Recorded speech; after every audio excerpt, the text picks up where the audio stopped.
The sidewalk chalk art around my house is starting to get a little sketchy. Stick around, I got a couple good ones for you.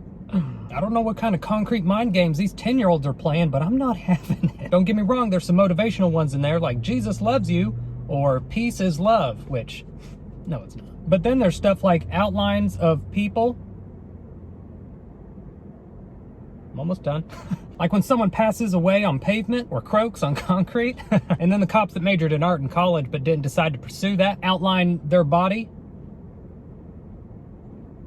I'm almost done. That's what I was seeing. What do you, stop that. I'd put a helmet on, wouldn't want you to atrophy on asphalt. Told you I'd give you a couple more good ones. This is the only reason I'm worried. For one, they didn't have faces. Typically, you don't, when you're doing a crime scene thing, you don't put faces on them, okay? Which I see as a huge missed opportunity. If you're gonna draw a little person on the concrete, you're gonna put eyeballs on it first, okay? If anything, I draw the facial features first and then outline it with a circle, indicating that that's the circumference of their face. How do you draw an entire body with detail, action, movements, and everything without giving it eyeballs? Seems a little suspect. To me, I'm an artist who majored in crime investigation. I just didn't pursue that passion. There ain't no kid in quarantine out here that don't have enough time to put a face on a hollow body concrete kid, okay?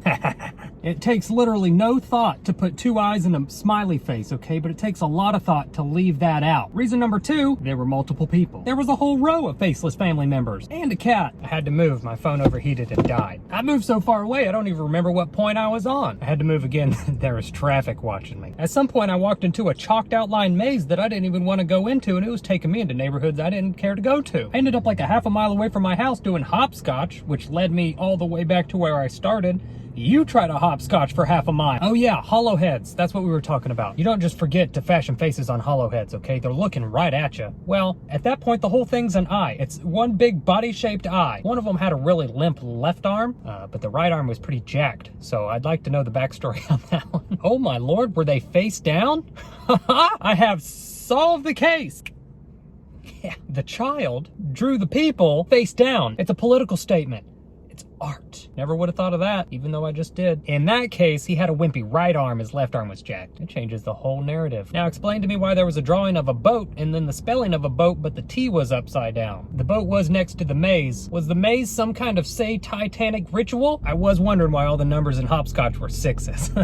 There were some that were motivational. I put motivational in quotes because they weren't. There was one that said, you could be great if you just tried. I didn't know 10-year-olds knew how to be passive-aggressive. I swear, kids nowadays just hiding behind their chalk and their sidewalks, say whatever they want and leave, okay? There was a lot of stuff. There was a long jump. I didn't try that. I was still huffing and puffing from the hopscotch. I didn't know I was hopscotching my way to Hades. I had to move. I had to pee. I had to move. That was a red light.